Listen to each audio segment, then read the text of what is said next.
Hi guys. If you haven't already noticed, I've decided to start a podcast.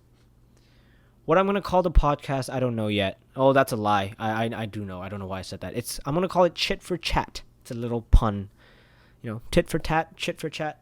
Haha. Who is this funny person talking to you? My name is Ong Si, and I'm a Burmese guy from Burma. I came to America, specifically San Luis Obispo, in 2017 to study mechanical engineering. Didn't like that so much. Didn't enjoy it so much. Wasn't my forte. But we'll get into that later. I'm now in Los Angeles. I'm now in the LA, the big LA. That's not even what it's called. Well, I'm living the Cali dream. That's the point. I'm kidding. There's no such thing as the Cali dream. No one really talks about the nitty-gritties of LA, just that it's over-glorified in Western media. LA is not what they show on Western media. Well, some parts of it are, but you know how real life is. It's way more disgusting, and real life is way more disgusting and dingier than what Western media portrays, I used to study mechanical engineering, Cal Poly SLO. Wasn't my forte. I understood everything on like the theoretical level, but put into application, I was always at a loss. On top of that, I didn't like my classes all too much, especially the general education classes. Jesus, the general education classes. I could go on and on about how I despise them, even though there are some practical benefits to taking something that isn't a course related to your major, on top of that, the kind of scheduling, the kind of time management that a STEM major demands of you. Ever since I was a little child, I've been a scatterbrained person. Like, I talk to myself too much. I think too much. My schedule is just all over the place. I don't have a proper structure to my life. Which is why I'm doing this podcast, actually. It's kind of nice to be scatterbrained and talking to myself and having that documented. It's kind of entertaining. If not to you guys, hopefully to you guys, but if not to you guys, at least to myself. Where was I going with that? I wasn't made for STEM, I would say. Like, all of that piling up together just amounted to me just feeling down all the time. I wasn't motivated to do anything. I wasn't even talking to my roommates. I talked to my roommates, but they were about the only people I spoke to. I didn't make any friends. That's why I moved to LA. My mental state wasn't that great in San Luis Obispo. And the ironic thing is, I've actually dabbled with YouTube before. I've actually made videos. Guess what those videos were on and when I made them? I made them in 2017, fresh into Cal Poly. I had some time on my hands. I don't even know. See, I didn't even have free time, and I was doing YouTube videos. Go figure. I dropped out. I'll talk about dropping out later. But yeah, I didn't like it. I didn't like the whole YouTube thing. Not because of the nature of it, but just because the way I was doing it, I didn't agree with myself. I was like scripting everything. It wasn't this. It wasn't the nature of podcasts is you just have an authentic conversation with another person or yourself. But YouTube, you feel the need to script your videos because I'm not good with improv. Like, this is a struggle to me right now. This is completely new to me. Me talking to a podcast. Me talking to a mic. That's what it's called. Me talking to a mic and not running out of things to say or stuttering. I'm definitely stuttering, but yeah, I didn't like the fact that the entire YouTube thing was, or at least I didn't like the fact that I was scripting my YouTube videos. It felt a little disingenuous. Well, there's two reasons why I felt it was disingenuous. First is the whole scripted thing. Two is that, like I said, I wasn't in my best mental state. But the entire theme of my YouTube channel was self-help. You see the dissonance there. Yeah, it was kind of fake-ish. I was forcing positivity out of a negative mindset. And you see why I would find some dissonance there. And if I was trying to give someone advice, it should come from the truest part of my heart, And actually stuff that I practiced. Oh, that's another thing. I wasn't practicing what I was preaching. So when I look back on my videos, all I did was cringe. Well, sure, I'm not dissing my own like editing skills or whatever. Not that I had any, but like for like a whimsical YouTube channel creation thing, I think my editing skill, my editing like went on par with some other like budding YouTubers and stuff like that. But I'm not even dissing that. It was just the fact that where was I going? I completely lost my train of thought. Give me a bit. Yeah, I wanted to help people when I myself needed the help. I was forcing positive dialogue out of a very, very negative mindset that I was going through. And the fact that it was on a public domain, a public video domain, and there could have been someone that watched it and took my advice to heart. Like, I doubt it, but stuff like that could always happen. Whatever stuff you put on the internet could influence someone on like the other side of the planet or whatever. But the point is, there was some possibility of influence there, and I didn't want my influence to be an inauthentic kind of one. What the hell? I didn't want my influence to be inauthentic, and I felt that upon rewatching all of my videos, that's all I felt. That's why I cringe so much when I watch my own videos. I deleted them now.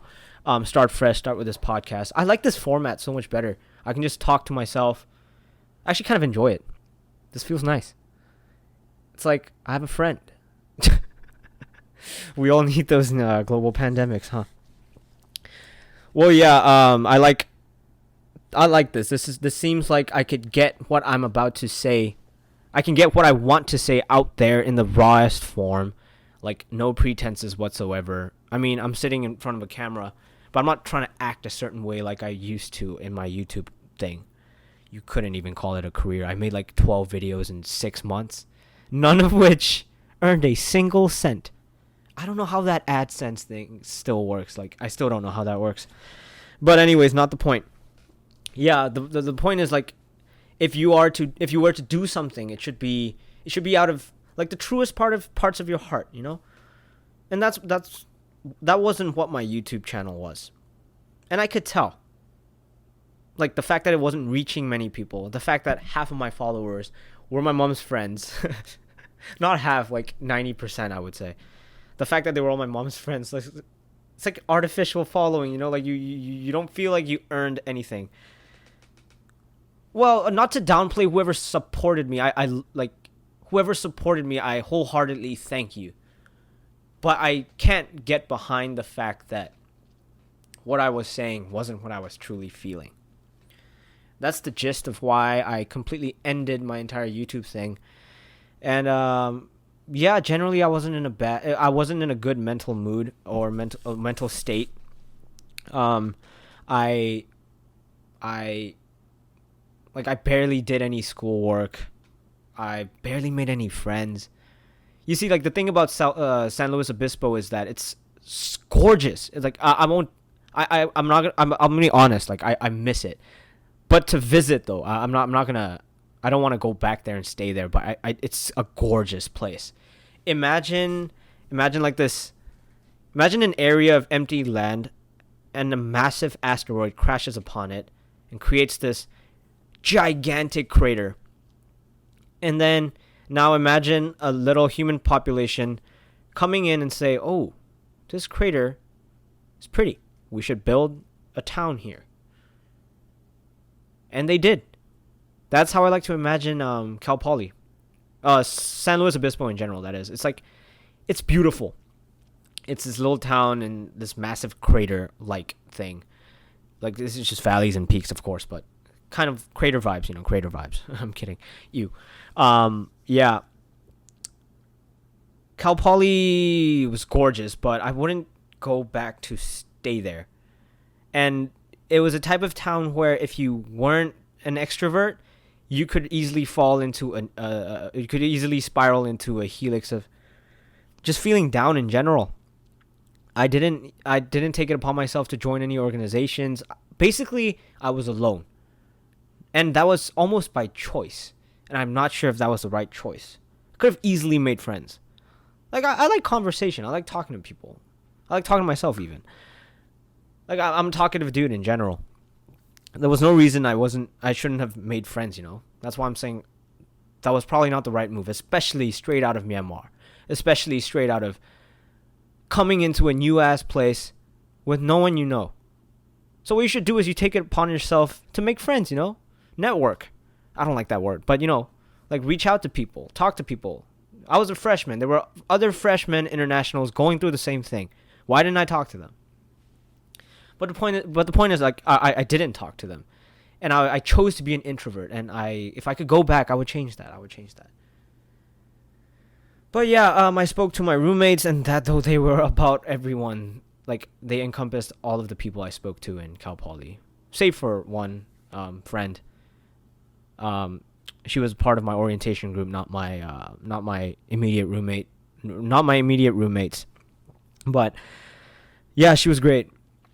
She was my only other friend that wasn't my roommate. Anyways, yeah, that's why I looked back on this whole YouTube thing that I had going for me, and thought to myself, man, stop acting. Like, be real.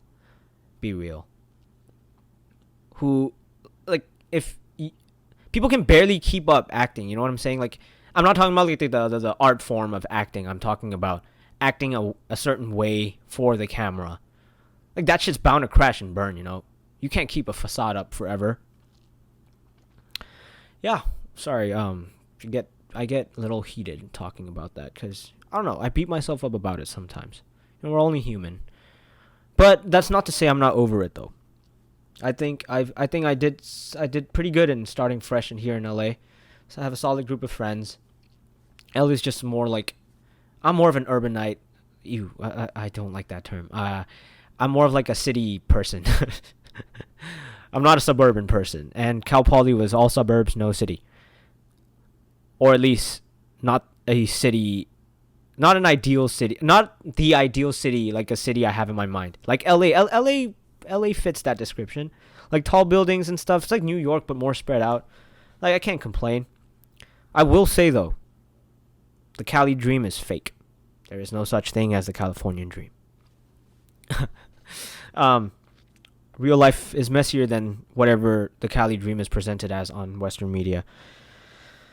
Well, yeah, that's why I'm doing this podcast. I'm starting fresh, trying to be more authentic, the most real version of myself I could be, you know?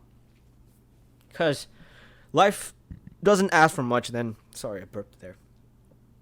Life doesn't ask for much than authenticity, you know? Everyone should be, to a degree, trying to be the most authentic version of themselves.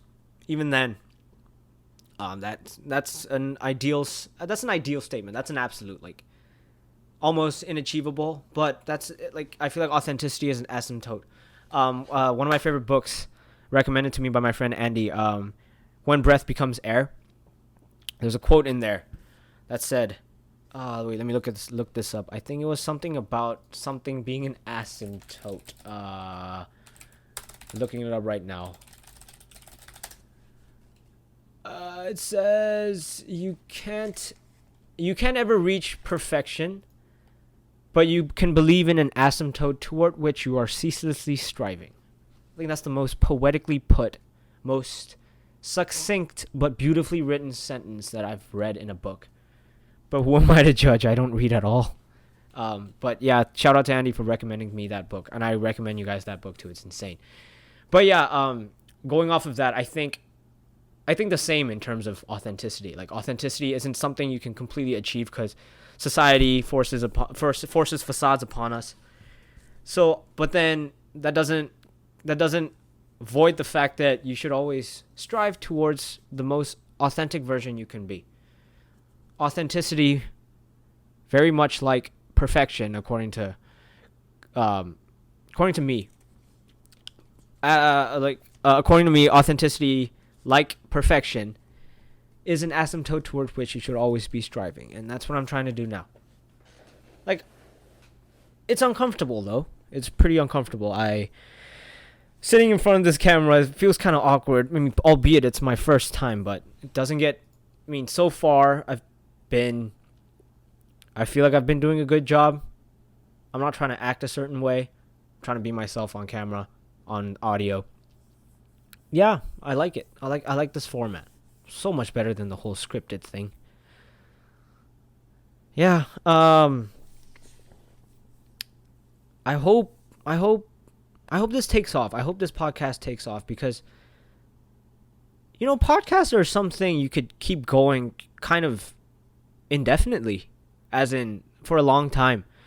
For a long time. You just talk to a mic, edit the audio, upload that shit, I wouldn't say it's low effort, but the value that a podcast can potentially have versus all the inputs and effort you have to make into it. The discrepancy is high, you know what I'm saying? Like, if a podcast is good, it's fucking good. But like people could put in the same amount into a podcast, and the podcast could end up being completely different qualities. But I'm saying the margin between the effort you put in and the quality of the podcast, quality of your podcast, could be very high. It's like I could wake up, talk to myself. Maybe I'll find some train of thought that I could entertain that potentially becomes a proper thing to talk about, and then people will enjoy the content. Well, at least that's where I hope this goes. Yeah. I want to talk a little bit more about college and my experience with it. What I noticed is in high school, people don't really talk about how flexible you have to keep yourself with your options. It's always like, oh, what are you going to study here? Which school are you going to go to? But I've had many friends like struggle with that entire thing, like I myself included. Like, I went from STEM to business. That's a big, drastic subject change. And that only goes to show that you're a high schooler. You're 18, 17, whatever. Straight out of high school, how the hell are you going to figure out what the hell you're going to do for the rest of your life? You know what I'm saying? I do have friends, though, who completely did that, like, flawlessly, who finessed the entire thing. And they trusted themselves that's what they wanted to do at that point, coming out of high school, and actually stuck to it. Like, that's insane. Mad respect for anyone who can do that. One of my best friends, she's brilliant. She's med school, straight out of high school. She made the decision to pursue medicine. That's what she's doing. Like, I can't bring myself to be that kind of person. So whoever does that, mad respect for you. Mad respect. But that doesn't mean people shouldn't be aware about how flexible you should keep your options. You know what I'm saying? Like, if you realize too late this amount of stress you have to go through to kind of re-steer your path into a better direction for yourself, that takes time. That takes money. That takes a lot of mental adjustments. A lot of days where you're like, what the fuck am I doing? Yeah. That I wish more people talked about how flexible you should keep your options. I mean, they do. There are some people who do, but it needs to be out in the open more. Like, I have friends who changed halfway. I kind of changed early on, so I got lucky. But like, what if you're in your third year, and you decide right then and there you don't like what you're doing? Well, that's an oopsie. That means you have to accept the sunk cost of 2 years having put effort into your major and deciding then and there that I will have to restart those 2 years, on top of which I have 2 more years. Well, if you're lucky, you could transfer in and like gain credit, but that's not usually the case, like, usually people want to switch into, well, not usually, but sometimes people want to switch into a drastically different thing, and classes don't overlap, and it's just a hassle, honestly. It's a complete hassle. But like, yeah, to whoever's listening to this, if you're coming straight out of high school, dudette, keep your options open. Oh, here it is again, me giving advice. I can't help myself, huh? Hey, but at least I'm doing it out of my heart. At least I'm doing it more authentically this time. See, going back to my YouTube, I'll come back to college, but going back to my YouTube career, my advice wasn't coming out of my own struggles. It was just like me sitting on the bed and thinking to myself, what's a good video idea? And I feel like if we're going the route of advice, it should be something that you have not total, but an ample amount of experience with, and knowing how you corrected you steered yourself into the direction where you're overcoming those problems, and you've actually had hard-earned experience with that particular issue. You know what I'm saying? But if you're coming straight out of bed and you're thinking, what should I record today? What should be my advice? I don't think that's the proper way to think of advice or give advice. Because advice should be given on things that you've been through. Because that's a form of empirical evidence, you know? That's a form of you collecting evidence and knowing what works, for you at least. And I think advice should be what you know about. Not birthed out of trying to be creative or try for the sake of content, you know? That's just disingenuous. Here I go again, beating myself up. Beating my 2017 self up. I'm in a better place now, though. LA made a solid group of friends. There's a lot of people here from back home. So just kind of little comfortable sphere around me. I don't know if that's a good thing, but I'm a year behind all of them since I dropped out, so I'm not going to be seeing them anymore after this year. So what I'm doing right now is trying to spend as much time with them as possible before they leave, you know? I'm going to miss them. I got all sentimental there. I forgot what my point was. Anyways, yeah, my friends, they're about to go soon, and so I don't see myself being in LA as like going back into my own little introverted bubble.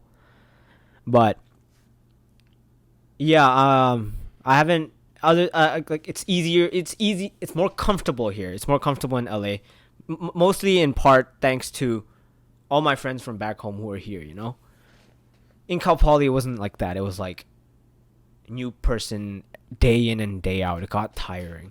Here I could strike a good balance of making new friends and then hanging out with the people I knew from before, you know? Like, it's perfect. It's 50-50. Well, that's dynamic, but yeah, mostly 50-50, you know?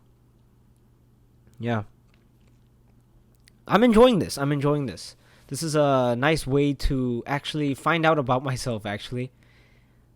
It's kind of a weird experience being able to talk to yourself. Or like going on this long talking to yourself. This is honestly the first time in my life doing so.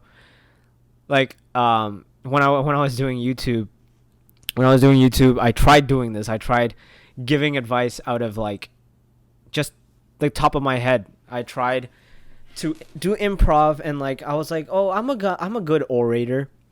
I'm not. I learned that I'm not. But then I thought I was a good orator. Oh, maybe I could wing this shit. Maybe I could get advice on the fly. I couldn't. Which is why I had to script myself. And that's and like tying that back to like me being here in LA and like sometimes I think I'm more introverted here because I'm more comfortable here. As an introvert, I don't know. Like for YouTube and being introverted, there was like a cognitive dissonance there. There was like, I like to use that word a lot, dissonance. But yeah, that's the best way I can describe it. Like, I feel like I was too much of an introvert in Cal Poly, and I was trying to give advice while being an introvert who didn't really stand by the words he was saying. And like, I don't know, man. I don't know. I feel like I keep coming back to that, but it's nice to finally say it out loud. I mean, I do say it out loud, but it's nice to finally like resolutely admit to myself that what I was doing wasn't my thing. So I'm glad to be here now, and I hope this podcast takes off. I haven't really done much to brand myself yet. I feel like that stuff can come as my episodes go on. I'm actually working with this, planning to work with this designer back home in Myanmar. This dude's insane. His studio name's DOH Do, which means us in Burmese.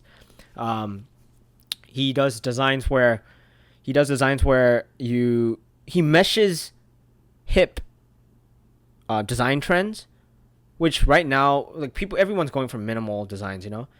He meshes those with, okay, where I come from is really, really traditional. So, like, if you picture a pagoda or a temple, minimalism is the last thing you think of, you know?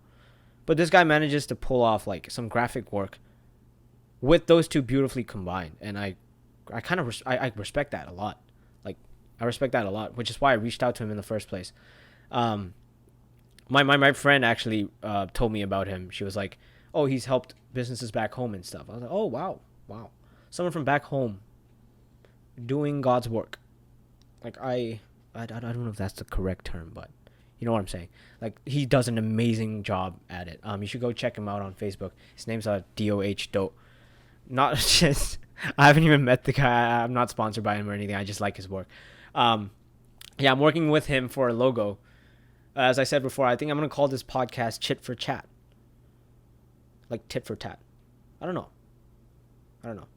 if I want my logo to be that or some other work, because if it's, I'm assuming it's like my name and beside it is the logo. So if it's Chit for Chat and then the logo saying Chit for Chat, I feel like that'd be redundant.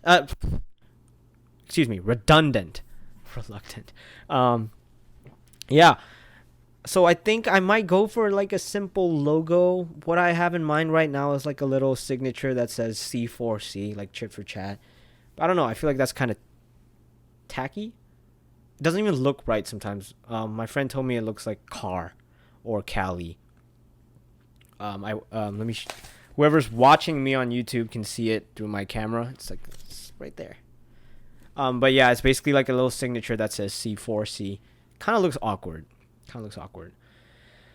I have a Zoom meeting with him in 5 hours, and it's 1:16 a.m. here in Los Angeles, which means it's 3 p.m., almost 3 p.m. back home in Myanmar, and I haven't slept. This guy wants to meet me at 8 p.m. I have to wake up at 6:30 a.m. It's 1 a.m. You do the math. I am definitely going to be sleep deprived here. But sleep deprived doing what I like doing, or at least what I found out I like doing. This talking to the mic thing feels so liberating. Like, it's an excuse to talk to yourself, you know, like, and it's a documentation of you masking it as something productive. Well, it could end up being something productive if you actually have something interesting to say. Am I right? So yeah, I don't feel too bad about that. I have 2 more episodes lined up before I actually launch my entire podcast. I hope this wasn't too boring. This is like the mandatory introductory episode. Well, I've heard it's not mandatory, but I don't see how else it could go. I feel like I should introduce myself, and I did. But like, yeah, this is to me the introductory episodes, and like episode. I don't know why I keep making it plural. I have 2 more episodes lined up. Next time I think I'll be talking about like quarantine or something. Like, I feel like that's got to be addressed somehow. Global pandemic vibes. Do people even say vibes anymore? And then the next episode after that, I think, will be something about like the culture shock I faced while coming here from Myanmar. Stuff like that. You know, that's the kind of stuff I'd like to be talking about. And like, if I have guests over, maybe I'll talk about them as human beings and what they love doing, their professions and whatnot. You know, it's a podcast. Like, podcasts are like the mother lode of creative the mothership of creative outlets. There we go. It's like a mother lode of creativity if you know what you're doing. I don't know what I'm doing yet, but hopefully that holds true for me. Like, you know, you could take a podcast anywhere. And if you're inviting guests over, invite good guests over, you know? If you invite good guests over, then basically the podcast writes itself.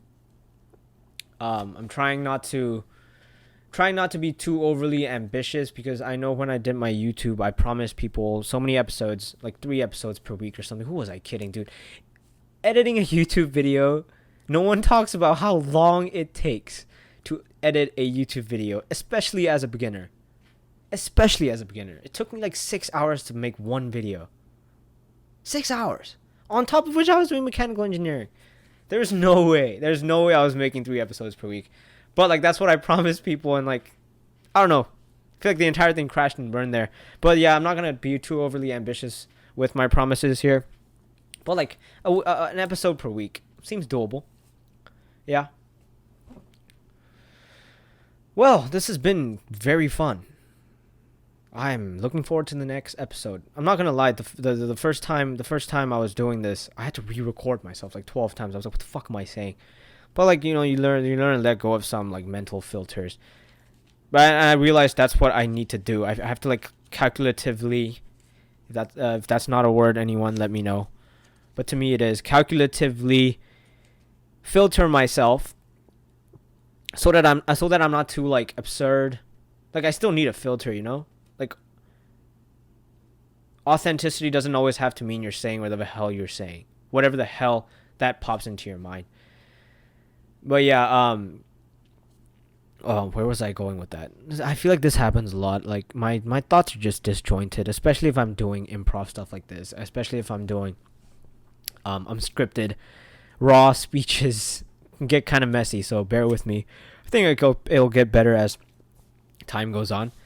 As my episodes progress, as my numbers rise, if at all, I feel like I'll get better at this. I can already see a difference, so I'm hopeful. I'm hopeful that I have good quality content that you guys will want to listen to, or good quality content, or content that you guys can roast the shit out of.